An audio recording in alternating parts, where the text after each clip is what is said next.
네, 안녕하십니까. 팍스경제TV 시청자 여러분 반갑습니다. 저는 김정철 본부장입니다. 자, 굿모닝 성공투자의 아침. 자, 오늘부터 금요일까지 매일 아침 6시에서 8시까지 이렇게 진행하고 있는데요. 제가 시황 및 업종 그리고 이슈 분석 그리고 주식 투자에 필요한 교육을 진행해 드리고 있습니다. 자, 방송 내용에 질문이나 방송 자료, 분석 자료, 종목 상담 등이 필요하신 분들은 노란통 메시지 오픈 채팅방으로 반드시 꼭 참여하시면 되는데요.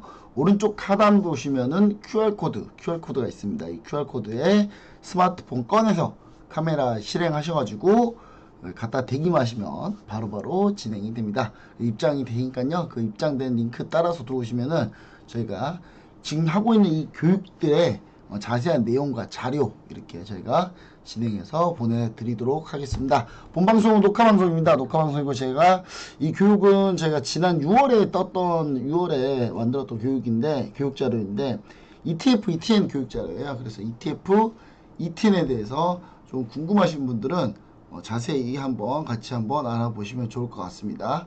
자, ETF, ETN에서 첫 번째 시간을 못 보신 분들한테는 간단하게 제 얘기를 드리고 싶은 건 있는데요. 이게 첫 번째 시간에서는 ETF, ETN에 대해서 이제 제가 기본 개념과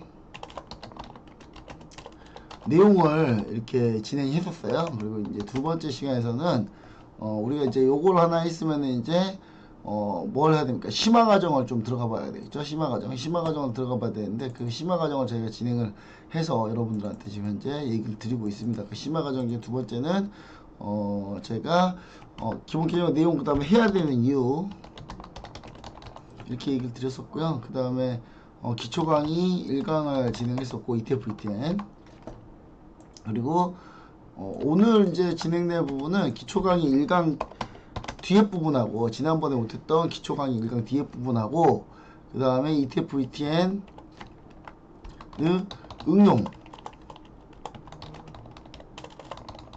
응용을 진행할 건데요.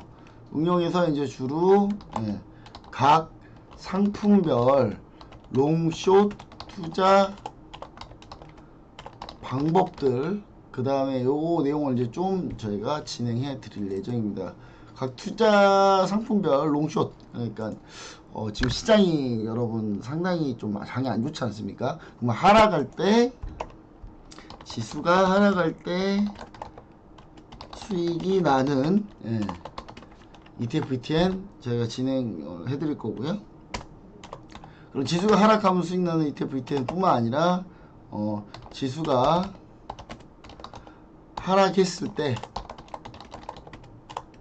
예를 들어서 지수가 하락했을 때 채권 그 다음에 뭐 빅스 이런 건 어떻게 ETF, ETN은 어떻게 공략을 하는 건지까지 이렇게 여러분들한테 제시를 해 드릴 예정입니다. 요런까지 같이 한번 보시면은 같이 여러분들이 충분히 ETF, ETN에 대해서 잘 이해하실 수 있고 잘 이해하신 다음에 요걸 가지고 응용까지도 충분히 다 가능하시다 이렇게 좀 보도록 할게요. 지금 굿모닝 성공투자 아침 우리 시청자 여러분들 지금 한 달 동안 넘게 시장이 너무 많이 빠져서 너무 힘드실 텐데 이게 지금 현재 제가 이걸 뜨고 있는 현재 이 방송은 2022년 9월 29일이에요. 9월 29일 오후 지금 3시에 지금 3시 넘어서 지금 제가 하고 있는데 간단하게 지수만 보셔도 아시겠지만 오늘 반등이 나오나 했는데 오늘 또 음봉 나왔거든요.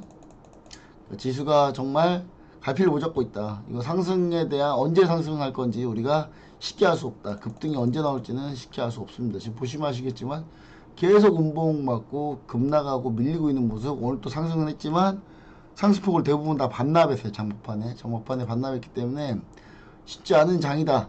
그리고 오늘 개인이 좀 많이 매도를 했다는 부분은 그래도 이 부분은 좀 긍정적인데 이게 개인이 매도하게 되면 어떤 게 있냐면요. 바로 신용잔고 그 다음에 신용미수 부분이 다 반대매에 나갔다는 부분 반대매 오늘 반대매매 규모가 좀 있어요. 좀 있는 상태이기 때문에 내일은 이게 그나마 좀 다행이다. 그 다음 외국인이 선물에서 약 7,500개가 순매수했다는 부분은 다행이다. 이렇게 좀 보시면 좋을 것 같습니다.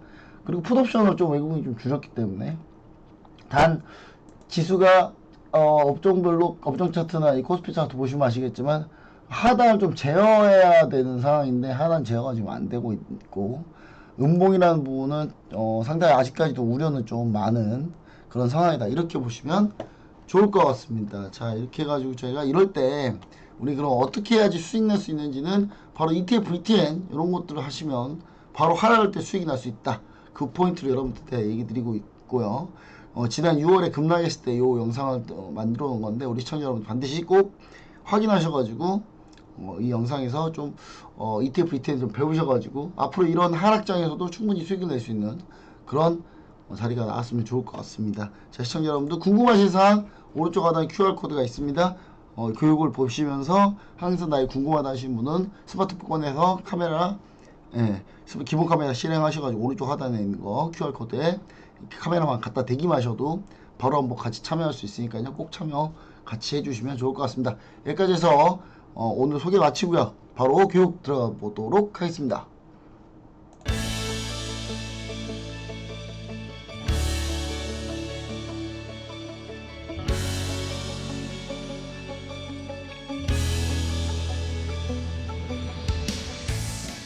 레버리지 ETF의 복리 효과가 있습니다. 기초자산이 정체 시에 레버리지 ETF 일간 변동량이 양의 배수, 2배수를 추정한다고 본다면 투자기간 전체에 따라서 누적 변동률 2배하고는 상이할 수가 있어요. 다를 수가 있다.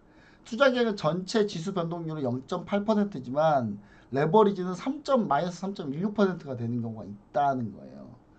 인버스 2X 같은 경우도 마이너스 3.16%가 발생할 경우가 있다라는 거. 그러니까 조금 더 손실이 더 날 수도 있다라는 거죠. 기초 자산이 예를 들어서 상승을 하게 되면 지수가 상승할 경우 레버리지 ETF 기간의 누적 수익률은 지수 2배 이상이라고 봤을 때, 지수가 상승할 경우 인버스 2X 손실률 같은 경우 지수율 2배 미만이라고 봤을 때, 자, 그럴 때 투자 기간이 전체 지수 누적 변동률의 21.9%라고 하면 레버리지는 48.02%가 나오고요.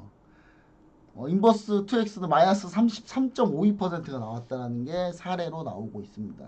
자, 그러니까 꼭 마이너스만 나진 않아요. 플러스가 나는 경우도 있습니다. 기초 자산 가격이 상승했을 경우, 레버리지 ETF의 복리 효과, 보유하게 되면 보유하면 할수록 보유하게 되면 그 보유하고 있는 그 효과 때 복리 때문에 수익률이 더 나는 경우가 발생하고, 반대로 기초 자산이 상승했을 때는 인버스 같은 경우 떨어지면 수익 나는 것 같은 경우는 계속 보유할수록 복리 효과로 계속 수익률을 더 깎아먹는 현상이 나오는 상황이 있다라는 거예요.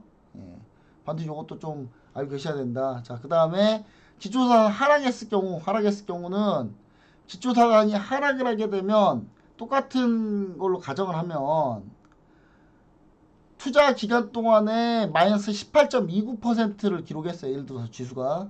그럼 인버스는 그럼 딱 40%가 나와야 되겠죠. 근데 40% 안 나오고 48.02가 나온다는 거예요. 48.02가 나온다는 건 플러스 48.02%가 나온다. 자, 지수가 마이너스 18% 떨어졌으면은 인버스 2X 2배면은 36%가 수익 나야 되겠죠. 그쵸? 근데 그거보다 더 난 거죠. 복리 효과 때문에. 레버리지 ETF 같은 경우는 18%가 밀렸으면 자산이 계속 밀리잖아요. 가격이 밀렸으면. 그럼 레버리지 ETF는 원래는 마이너스 36%가 나야 되는데 33%로 선방할 수 있는 상황이 생긴다. 기초 자산이 하락했을 때 복리 효과가. 기초가 상승했을 때 복리 효과는 이렇다는 거 반드시 알고 계시면 좋을 것 같습니다. 그래서 기초 자산이 하락했을 때 오히려 인버스 상품 할 때는 괜찮은 거예요. 오히려 더. 기초 자산이 상승했을 때 물론 레버리지 상품 하는 게 훨씬 더 괜찮은 거죠. 복리 효과가 있기 때문에. 그 부분도 있다라는 걸 얘기 드립니다. 자, 그래서 간단하게 얘기하자면 롤오버 비용 문제가 있어요. 정방향 상품은 콘덴고 상태 롤오버 위험이 있고, 예를 들어 4월물 가격이 10, 5월물 가격이 10일 경우 롤오버 비용이 2가 발생하는 거죠. 백오데이션의 경우 4월물 가격이 10, 5월물 8일 경우 인버스 상품 때는 롤오버 비용이 발생한다. 인버스 상품이 아닐 경우는 오히려 추가 수익이 발생하는 거죠.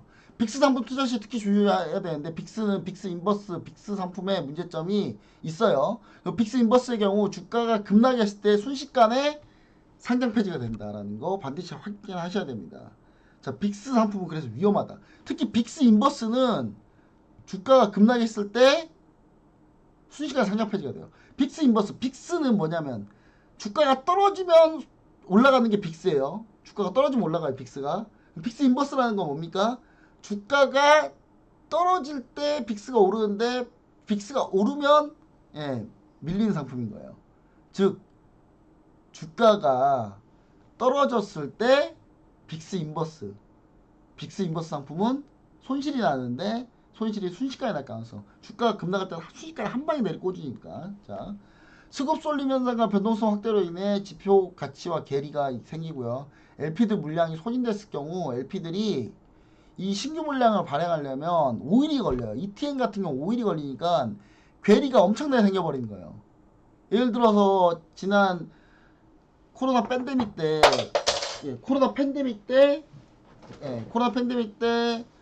WTI 관련된 ETN 상품들은 LP들이 신규 물량을 발행하려면 5일이나 걸리는데 신규 물량 발행해서 주가 가격을 맞춰보려고 해도 안 맞아지는 거예요.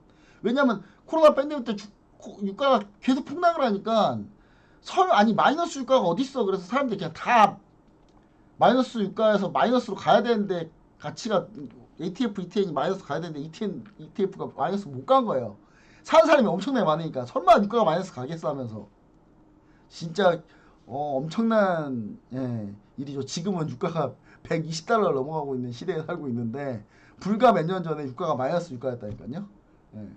그럴 때 이때 LP들이 매수나 매도를 해가지고 그 ETF 가격을 맞춰야 되는데 ETN 같은 경우는 LP들이 물량을 신규로 발행하면 T 플러스 5일이나 걸리기 때문에 ETN 상품이 괴리가 계속 많이 나는 거예요.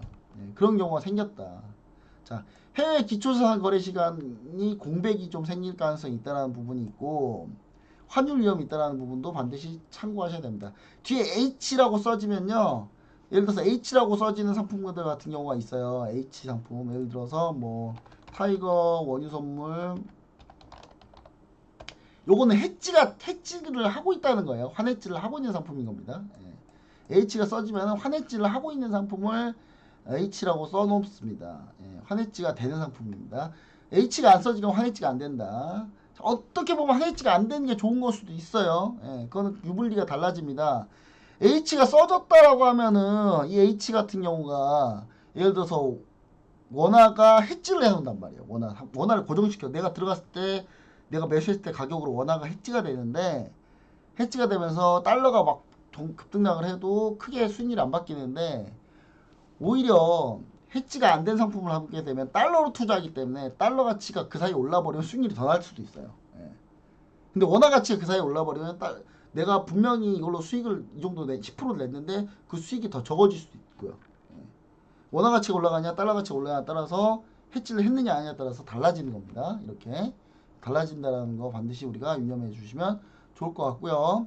자, 환율 위험도 있다. 그리고 해외 기초자산 거래시간 공백 이건 뭐냐면 예를 들어서 해외 기초자산 ETF들 아까 이 타이거 원유 선물도 마찬가지인데 이거 원유 선물은 우리나라에 있는 상품이 아니잖아요. 우리나라에 있는 상품이 아니란 말이에요. 우리나라에 있는 상품이 아니고 해외 거래를 하는 상품인데 이 시장이 문 닫았을 경우 상품 거래 시간 우리나라 거래 ETF 거래 시간은 우리나라는 3시 반에 동일하단 말이에요. 근데 그 사이에 막 움직일 거란 말이에요. 예, 미국장 WTI 원유 선물 같은 경우는 23시간 거래하니까 그냥 1시간만 빼고 계속 거래해야 된단 말이에요. 그러니까 우리나라 주식시장이 문 닫아도 계속 거래가 돼요. 그 거래 내용이 반영이 우리나라 장 개장할 때 한 방에 오겠죠. 그럼 그럴 경우 좀 위험이 있다. 갭으로 왔다 갔다 하는 위험이 있다. 그래서 보시면 아시겠죠. 이렇게 갭으로 왔다 갔다 막 하는 겁니다. 예, 이렇게 보시면 좋을 것 같다. 이렇게까지 얘기 드리고요. 코스피 200이 뭔지를 먼저 알려드릴게요. 코스피 200. 코스피 200이란 거는 여러분들이 좀 합리적으로 잘 생각해 보셔야 돼요. 자, 코스피와 코스닥 모두 합치면 2000개 종목이 넘어가요. 근데 이거를 코스피하고 코스닥을 똑같이 코스피 지수하고 똑같이 움직이게 하려면 코스피 종목을 다 사야 되겠죠. 근데 삼성전자 한 주 사고 그냥 말도 안 되는 조그만 종목 한 주 사고 그럼 똑같아집니까? 당연히 다르죠. 왜냐? 시가총액이 다르니까. 그죠? 400조짜리 삼성전자하고 시가총액 2천억짜리 코스피 종목 하나하고 한 주씩 산다고 해서 그게 비율이 같아요? 같지 않죠? 네, 그래서 이 외국인 투자자들이나 기관 투자자들 같은 경우는 코스피하고 코스닥의 지수를 똑같이 추종하는 경우가 대부분인데, 일단 패시브 펀드 하는 쪽이나 액티브 펀드라도 일정 부분은 지수와 연동을 시켜놔요. 그래야 매매 운용하기가 편하거든요. 그리고 액티브 펀드들은 거기서 이제 비중 일부를 떼가지고 공격적으로 투자를 하는 건데, 주식에다가 패시브 펀드는 아예 그냥 계속 지수하고 연동시켜 놓는다거나 일부만 수익률을 비트, 그러니까 그 수익률, 코스피 전체 수익률을 이기기 위해서 종목을 뭐 골라서 선택해서 매수를 합니다. 그러니까 대부분이 펀드가 어떻게 되냐면 가만히 냅두면 알아서 코스피 200하고 연동이 돼요. 예, 연동이 됩니다. 예.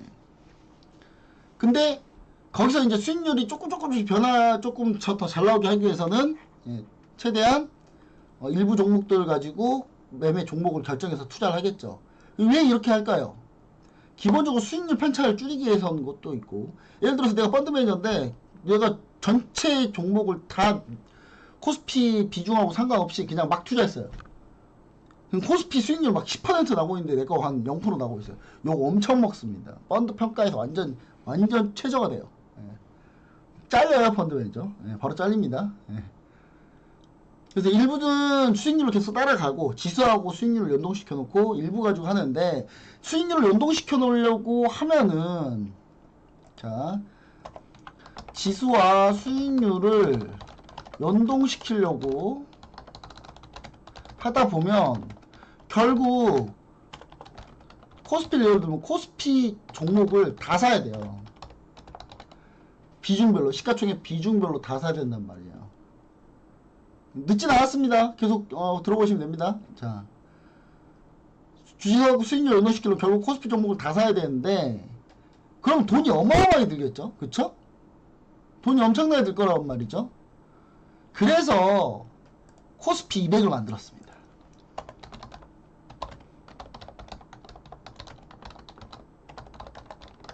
이걸 만들어 놔야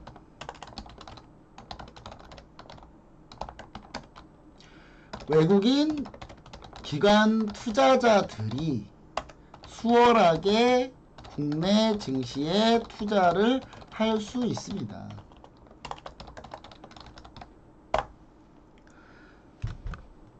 이걸 만들어 놔야 되는 거예요. 대표 지수를 만들어 놓는 겁니다. 코스피라는 지수도 있지만 코스피 지수를 다 투자하는 데는 엄청난 비용과 인력과 규모가 소모가 되니, 코스피를 대표할 수 있는 코스피 200을 만들고 그 200개 종목이 거의 대부분 코스피를 좌지우지합니다. 코스피 200이요. 보세요. 삼성전자 하나가 코스피 25%를 차지하는데, 삼성전자 하나가 코스피 25%를 차지해요? 그러면 코스피 200이면 코스피 전체 거의 8, 90%를 넘어가요. 거의. 더러운 세상이죠. 그쵸? 예. 200개 종목이 나머지 한 1000개 종목을 그냥 이겨요. 당연하죠. 규모가 큰 종목이 200개가 어마어마한데.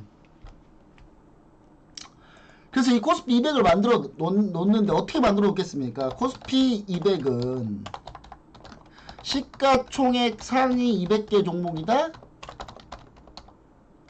아니다. 예. 아니에요.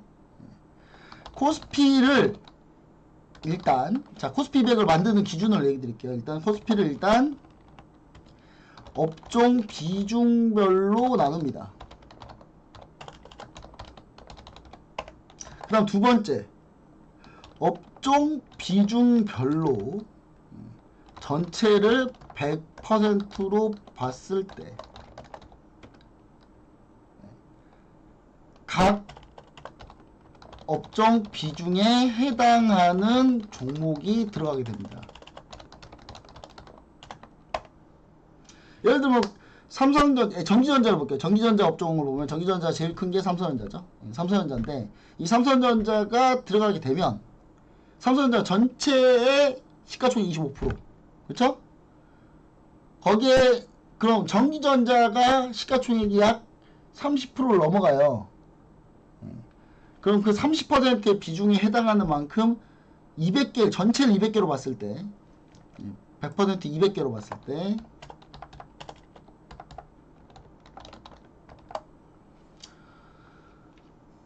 봤을 때 거기에 해당하는 종목을 딱딱딱딱 느꼈죠. 근데 전기전자는 덩치 큰 애들이 너무 많죠. 그래서 전기전자는 코스피 200 종목에 별로 종목수가 별로 없어요.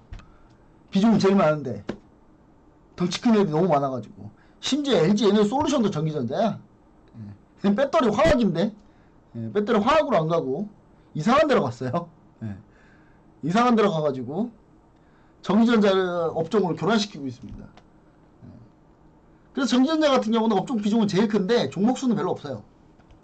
자, 이거를 나눠놓은 게 여기 저는 이제 하나금융투자 HTS를 기준으로 얘기 드릴게요. 시장 맵을 보시면은 코스피를 보시면 전기전자가 등치가 이래요. 전체 거의 한 30-40% 하겠죠. 그쵸? 이 정도면. 그쵸? 전기전자 보시면은 이렇게 돼 있습니다. 종목이. 이거 별로, 그러니까 비중은 제일 큰데 종목은 그렇게 많지 않은 거예요. 이 정도면. 코스피 200으로 볼게요. 코스피 200으로 봤을 때도 이렇게 구성이 돼 있어요. 코스피 200 정보기술 뭐 이렇게 쭉. 코스피 200으로 따져보니까 정보기술 쪽에 해가지고 몇 종목밖에 없어요. 하나, 둘, 셋, 넷, 다섯, 여섯, 일곱, 여덟, 아홉, 열, 열하나, 열둘, 13개밖에 없네요. 코스피 200은 13개밖에 없다는 거예요. 왜 13개밖에 없겠어요? 당연히 삼성전자 등치가 워낙 크니까.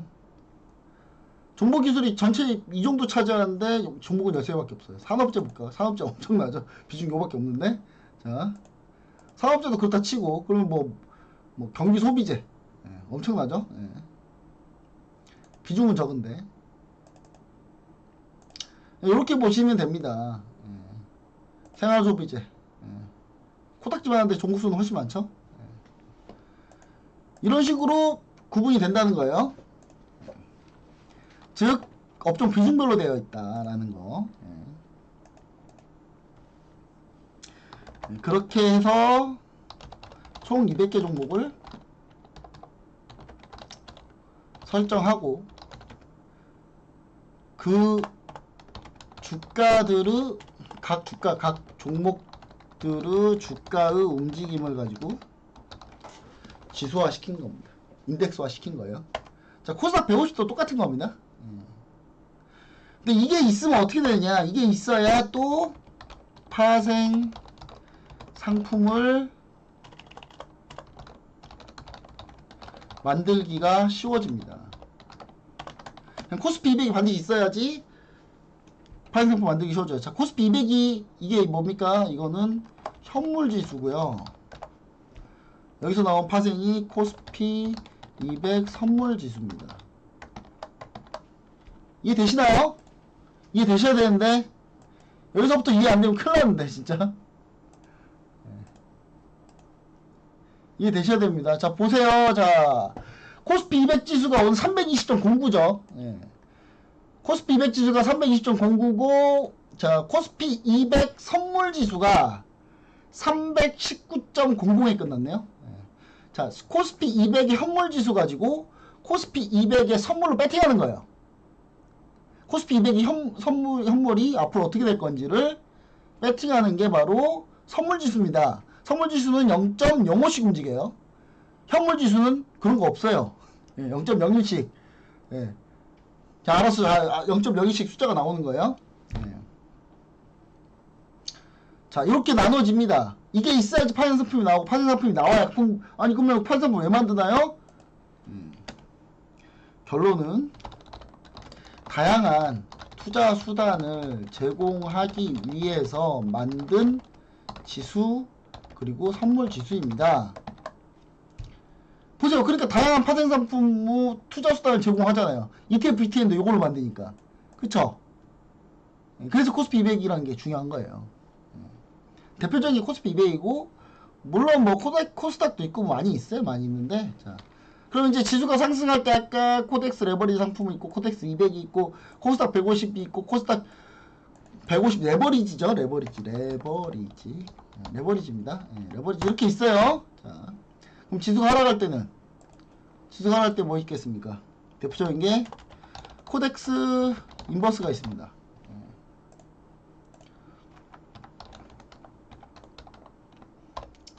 자, 지수가 하락하니까 최근에 쭉 올라오고 있죠. 인버스가 코덱스 인버스가 124800 자,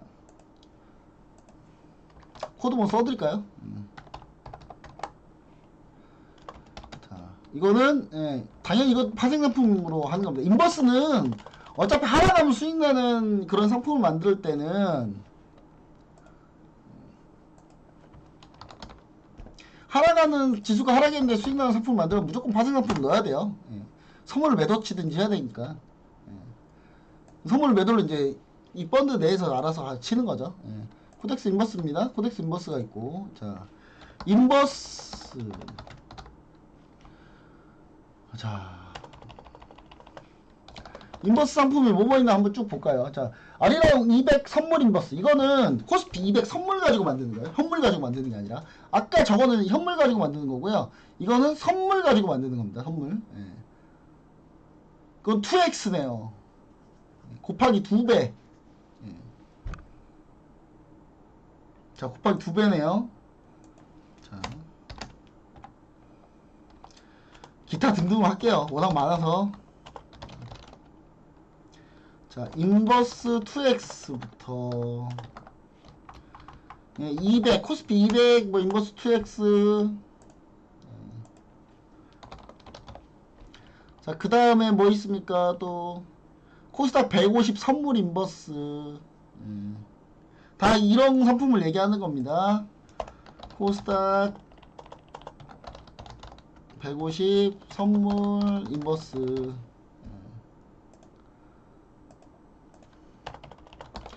자, 그리고 또 뭐 있습니까? 쭉 보시면은 정말 많은 상품들이 있는데, 자, 코덱스 코스닥 150 선물 인버스도 있죠. 그렇죠? 그러니까 이게 앞에 이름이 이제 자사운용소가 어디냐에 따라서 바뀌는 겁니다. 바뀌는 거고요. 코세프도 있고, 많이 있죠. 자, 이렇게 좀 구성이 되어 있습니다. 이런 식으로 되어 있어요. 인버스 상품. 왜 이렇게 많나, 인버스 상품. 엄청나네. 삼성 인버스 코스닥 150 선물 ETN. 이건 ETN입니다. 코덱스가 아니죠, 이거는. 삼성전자. 우리 전에 전 시간에 배웠던 거 기억하셔야 돼요. ETN은 뭐다? 증권사에서 만드는 거다. 증권사 신용으로 만드는 거다. 이게 증권사 신용으로 만든 ETN이겠죠, 당연히. 코덱스나 뭐 브랜드명이 안 써져 있으니까. 그쵸? 어마어마하게 많은 인버스 상품들이 이렇게 존재하게 됩니다. 그래서 기본적으로 이렇게 좀 선택을 해서 하셔야 되는데, 뭐 2x도 있고 그냥 한 배짜리도 있고 있어요. 근데 우리가 제일 중요한 건 뭐냐, 하락할 때 수익 나는 상품들이 존재한다라는 거. ETF와 ETN은 약간 다르지만 상품의 구조는, 결국 수익의 구조는 비슷하다는 거. ETN 보면은 인버스 2x들이 많이 있어요. 신용으로 발행하는 거기 때문에 인버스 2x, 인버스 레버리지를 만들기 편해요. 편합니다. 그래서 그 부분도 우리가 같이 좀 알고 계시면 좋을 것 같다. 이렇게 좀 얘기를 좀 드리고요. 오늘 일단 이렇게 해가지고 좀 결정적으로 좀 알아봤는데, 또 추가적으로 또 그럼 지수가 하락할 때 말고, 그럼 지수가 하락 또는 횡보 또는 특수한 상황일 때, 지수가 특수한 상황일 때를 계속 얘기 드리자면, 사실 요 두 개가 거의 대부분인데, 그럴 때 이제 다른 걸 보자는 거예요. 또 특수한 상황, 어떤 상황일 때 원자재 가격, 곡물, 별별 게 다 있겠죠, 그죠? 별별 게 다 있을 겁니다. 등등. 이 움직일 때를 얘기하는 거예요. 자, 이런 상황도 분명히 존재한단 말이죠. 자, 지수가 하락할 때 요거 말고 또 더 있는데, 지수가 하락할 때 수익 나는 거는 아까 얘기했던 빅스도 있죠. 빅스. 근데 이거는 어디 거라고요? S&P 500을 기준으로 하는 거예요. 그러니까 우리나라 지수를 기준으로 하는 게 아니라 외국 S&P 500을 기준으로 하는 거예요. 그래서 지금 요거는 안 넣었는데 막말 우리나라 증시는 밀리는데 외국은 안 밀릴 수도 있잖아요. 예. 그럼 백날 빅세바 아무 소용 없는 거예요. 그쵸? 예. 하지만 외국 증시가 더 밀린다고 생각이 되면 빅스 ETN 이런 상품들은 상당히 좋은 상품인 거죠. 그쵸? 예. 빅스를 레버리지를 태우는 거는 엄청난 변동성을 잘 야기시킵니다. 무서워요. 이거 어마어마합니다. 예. 특히 빅스 인버스 이런 거는요 난리 나요. 금방 상장 폐지되고 그러니까 위험하다 상품이 좀. 그런 상품들은 서서히 안내를 받아가서 이제 사면 되는 겁니다. 자 그럼 지수가 특수한 상황일 때 우리는 이런 특수한 상황일 때 우리는 항상 예, 준비가 돼 있어야 됩니다. 자 첫 번째 골드 뭐 별의별 상황 다 한번 해보죠. 뭐 우리 천연가스 한번 싹 다 한번 해볼게요. 자, 뭐 할까요? 밀? 옥수수 해보자, 뭐. 네, 옥수수. 그럼 뭐 어떤 가격이 또 오냐? 채권. 최근에 채권이 많이 움직이니까. 국채. 네. 자, 요거를 종류별로 한번 보자고요. 첫 번째 골드. 자, 치면 나와요? 치면 세상 편해졌어요. 자, 보세요. 코덱스 골드 선물. 진짜 딱 골드 차트하고 똑같네요. 골드 지금 최근 골드 차트가 이래요. 네. 네, 금 차트가 이럽니다. 네. 금이 이제 2,000달러 같이 한번 찍고 다시 또 밀렸어요. 다시 밀렸는데 지금 1,800 뭐 30달러 초반 네, 이 정도 될 거예요 지금. 네. 자 골드가 상승하면 이거 상승합니다. 골드가 하락하면 하락하겠죠. 네. 이거 어느 때 써야 돼요? 이거 안전자산 선호 현상이 나타날 때 또는 골드 수급 이슈가 있을 때 달러 인덱스와 달러 인덱스 움직임하고 다르게 가는 경우가 대부분인데 달러 인덱스 움직임과 비교해서 투자할 때 이럴 때 꼭 보셔야 된다. 골드는. 자, 안전자산 선호현상. 골드가 안전자산이기 때문에 일단 골드가 움직인다. 골드가 급등한다. 그러면 안전자산인 거예요. 안전자산 선호현상이 나타났을 때 골드가 움직임. 자, 안전자산이 뭐 있냐? 미국채, 달러, 골드, 엔화? 엔화는 안전자산 아니에요. 엔화는 왜 안전자산이라고 하는지 잘 모르겠어요. 저는. 엔화 지금 엔화 똥값인데. 엔화 똥값이죠. 자, 이렇게 되겠죠. 자, 골드가 만약에 골드가 떨어지면 수익이 나는 건 어떤 게 있을까요? 저 지금 골드가 최근에 많이 하락했죠. 그러면 골드가 최근에 많이 하락했을 때 골드 인버스는 수익이 났겠죠. 그쵸? 수익이 났잖아요. 그쵸? 근데 요 H라는 게 지난번에 이 H에 대해서 설명해 드렸잖아요. 자, 지난번에 여기 H에 대해서 설명을 드렸어요.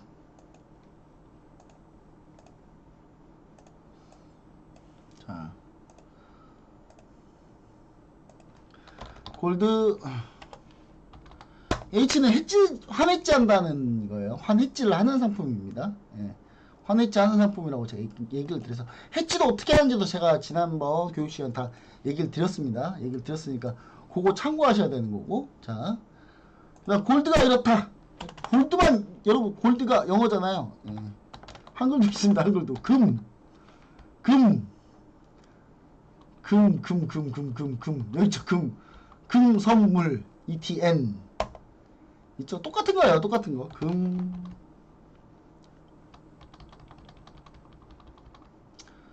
자, 레버리지 금 선물 ETN 뭐.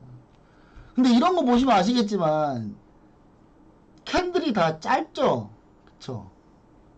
거래량이 많지 않다는 걸 의미합니다. 물론 여러분이 거래를 하잖아요. 여러분이 거래를 하면은 LP가 호가를 줘야 되기 때문에 거래가 나옵니다. 자동으로 나오긴 해요. 근데 거래량이 풍부하지 않아서 엄청나게 많은 양을 체결하기 쉽지 않아요. 그래서 어떻게 해야 된다? 결론은 요런 것들은 미국 ETF, ETN이 하기가 제일 좋습니다. 거래량이 어마어마합니다. 예. 수십조다. 하루에 수십조 거래돼요. 예. 하루에 수십조가 거래됩니다. 예. 근데 이제 우리나라 기준에서 제가 좀 찾아드리려고 지금 하는 거예요. 그 다음에 유가 보겠습니다. 유가도 많아요. 유가도 많습니다. 제가 대표적으로 가장 많이 쓰는 타이거 원유 선물 6,000원에 수익 실현하고 나왔는데, 자, 타이거 원유 선물입니다. 유가 상승하고 비슷하게 하고, 지금 유가가 122달러까지 찍었다가 지금 115달러까지 밀렸어요. 다 114달러까지 밀렸어요. 예. 밀렸다가 지금 오늘 살짝 다시 반등. 예. 유가하고 똑같이 가죠. 자, 그럼 원유, WTI 원유 선물. 이거 원유가 떨어질 때 수익 나는 거 원한다? 그럼 원유 인버스. 그쵸? 예. 유가가 과연 폭락할까요? 폭락하면 급등해야 되는데, 그쵸? 예. 자, 그 다음 또 뭐가 있나요? 또. 자, 원유는 많아요. 엄청 많아요. 원유. 보면 상품이 많죠? 예, 엄청나게 많죠. 브렌트유도 있어서 심지어. 브렌트유가. 원유도 지금 우리는 WTI 원유를 기준으로 많이 하는데, 브렌트도 있어요. 브렌트유. 예, 브렌트유, 뭐, 많이 있죠. 예. 자, 2X는 뭐다? 2배다. 마이너스 2x 뻔하죠. 네, 인버스겠죠, 당연히. 네. 자, 보시면 아시겠지만, 좀 우리나라에 좀 거래 좀 된다고 하는 게 뭐 있냐면, WTI, 네, 삼성 WTI 원유 선물 같은 건데, 레버리지 원유 선물 ETN 2배씩 움직이는 거죠. 이거 같은 경우는 거래량이 오늘 29억 4천만원, 네. 20억? 이 정도 나왔네요. 자, 미국 한번 볼까요? 미국 거 보면요. 오늘 미국 오늘 빨갛네요, 다. 자. NRGU를 한번 볼게요. 유가 상승하면 올라가는 건데, 거래량이, 자, 거래량이, 17만 9천 주. 17만 9천 주인데, 달러가 600달러짜리가 17만 9천 주다. 계산 한번 해볼까요? 600달러 곱하기 17만 6천 주. 거기에 환율 20, 100, 1000만, 10만, 100만, 1000만, 억, 10억, 100억. 자, 20, 100, 1000만, 10만, 100만, 1000만, 억, 10억, 100억, 1000원. 하루 거래량이 1351억입니다. 요 하루 거래에 1300억이 넘어요. 예. 유동성이 엄청나게 풍부하죠. 그쵸? 예, 엄청나게 풍부합니다. 그럼 유가가 하락하면 수익 나는 거. NRGD라고 있어요. 예. 유가 하락하면 수익 나는 거거든요. 예. 지금 유가가 살짝 최근에 살짝 눌리니까 다시 올라오고 있잖아요. 이게 3배씩. 날 때는 또 3배씩 나는 거예요. 또. 요런 상품이 있는데 당연히 이것도 거래량이 어마어마하죠. 32만 주. 예, 어마어마합니다. 거래량이 충분히 좋다라는 거. 우리나라 거는 거래량이 물론 원유 정도는 거래량이 괜찮습니다. 근데 나머지는 거래량이 그렇게 좋진 않아요. 좋진 않기 때문에 뭐 예를 들어서 이제 유가는 뭐 우리가 했던 뭐 원유 공급 수요 이슈가 발생할 때 주로 움직이고요. 달러 인덱스는 별로 안 받아요. 많이 받지는 않습니다. 근데 많이 받는 경우가 있는데 그때는 원유 수요 공급 이슈가 별로 없을 때 유가가 달러 영향을 많이 받아요. 왜냐하면 달러 표시 자산이니까 유가가. 자, 구리도 볼까요?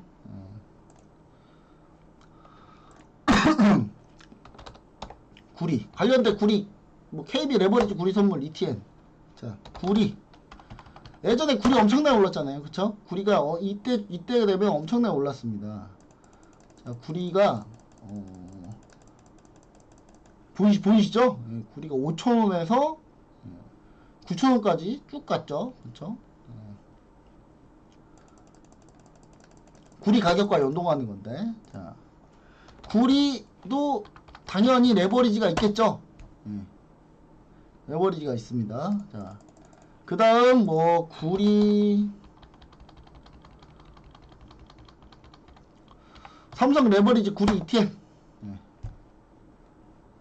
이런 거 보면은, 자, 그 다음 구리가 이제 인버스도 있겠죠. 구리 인버스. 구리 인버스 2X 구리 선물. 최근에 구리가 가격이 빠지고 있으니까 당연히 이건 올라가겠죠. 물론 이것도 해외 주식으로 미국 ETF, ETN이 훨씬 더 거래량이 풍부합니다. 풍부한데 해외 거는 제가 다음 시간에 한번 전체적으로 정리를 한번 해드릴게요. 오늘은 국내 것만 위주로 열심히 보고 있습니다. 자, 구리가 수요 공급 이슈가 발생하게 되면 움직이고요. 그 다음 또 언제 움직이냐면요. 경기가 좋을 것 같으면 움직여요. 닥터 쿠퍼라 그래서 구리 같은 경우는 경제 상황을 미리 반영합니다. 경제가 좋아지면 당연히 구리를 많이 쓰게 되고요. 경제가 안 좋아지면 구리를 적게 쓰기 때문에 경기에 따라서 움직입니다.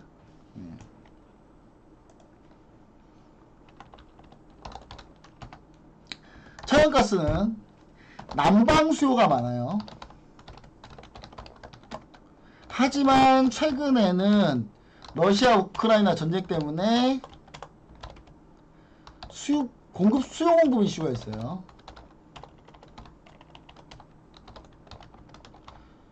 이슈가 있습니다. 유럽이 지금 천연가스 가격이 지금 40% 급등했다고 하잖아요. 자, 최근에 천연가스가 아마 많이 움직였을 거예요, 아마. 천연가스 가격이 많이 움직였을 텐데, 보시면, 천연가스 레버리지 같은 경우는, 상승했을 때 구리가 천연가스가 상승하게 되면 같이 올라가는 건데, 최근 급등락을 하고 있고, 그 다음에, 인버스, 천연가스가 떨어지면 수익이 나는 건데, 최근에 천연가스가 안 떨어지니까. 근데 최근에 이제 다시 이렇게 왔다 갔다 하고 있는데, 중요한 건 뭐냐면, 이 천연가스 같은 경우는, 이렇게 보셔야 될 것 같아요. 미국 천연가스 가격을 연동으로 하고 있는데, 현재 유럽 천연가스는 상당히 비싸단 말이에요, 지금. 가격이 약간 좀 다르다는 거. 자, 미국 ETF, ETN 천연가스 있을까요, 없을까요? 당연히 많죠. 어마어마합니다. 거래 규모 어마어마하고요. 천연가스 관련된 기업만 따라 나온 펀드도 있어요. ETF, ETN이. 그런 것도 있다라는 거 참고하시면 좋을 것 같고요. 자, 그 다음에 옥수수.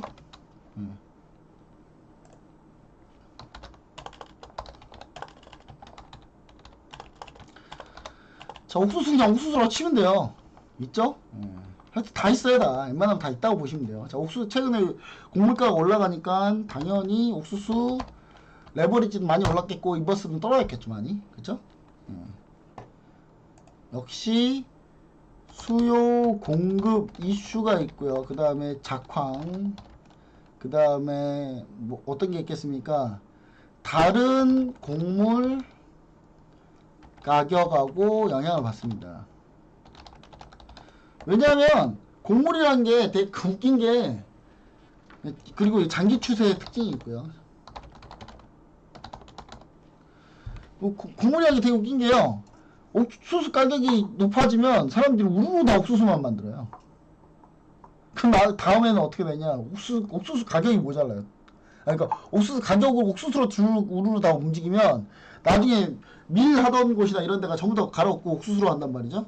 그럼 또 밀 가격이 또 올라요. 계속 무한반복이에요, 이게. 그래서 곡물가가 전체적으로 다 올라가는 그런 성격을 갖고 있어요. 좀. 다른 곡물 가격에 영향을 줍니다. 자, 그 다음, 이거는 채권은 잘 보셔야 돼요. 금리와, 그 다음에, 중앙은행의 통화 정책을 반영하고, 장기 채권의 경우, 뭘 반영하냐면 경기 사이클과 연동이 됩니다.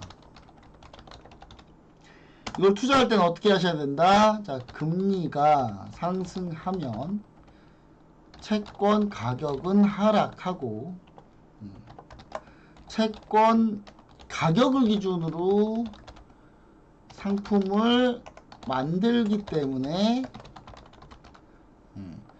채권 가격으로 생각하셔야 돼요.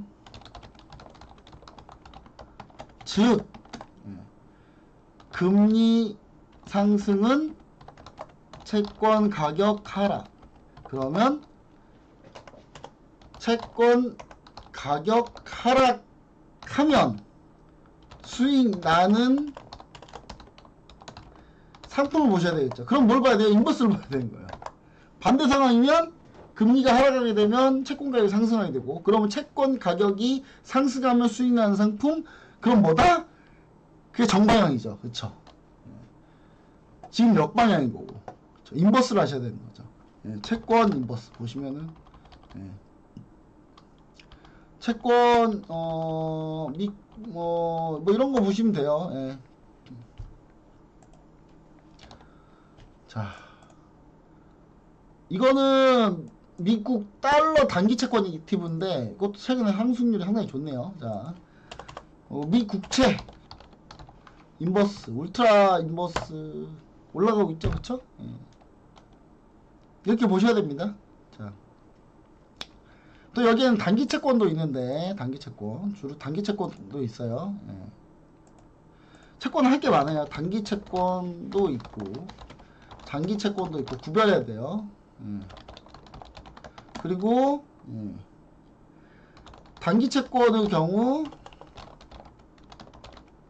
하루 이자 지급을 목적으로 한 상품도 있습니다.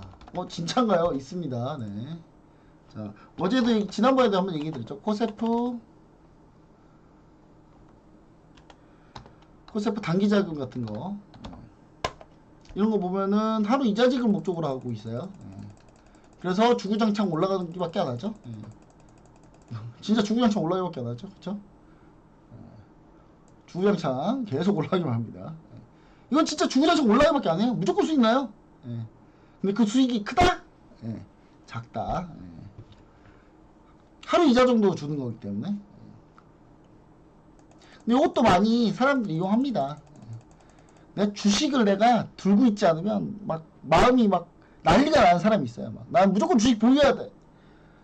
그런 사람들 지수 하락할 때 이런 거 사놓으면요, 주식을 보유하지 않아서 생기는 그 불안감도 없어지고 내 돈도 지킬 수 있고, 이건 거의 안 빠지거든요.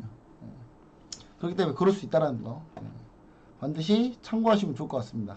자, 여기까지 해가지고 자, 어느 정도 좀 우리가 좀 얘기를 좀 마쳤어요. 자, 미국 ETF, ETN은 제가 다음 시간에 해드리도록 하겠습니다.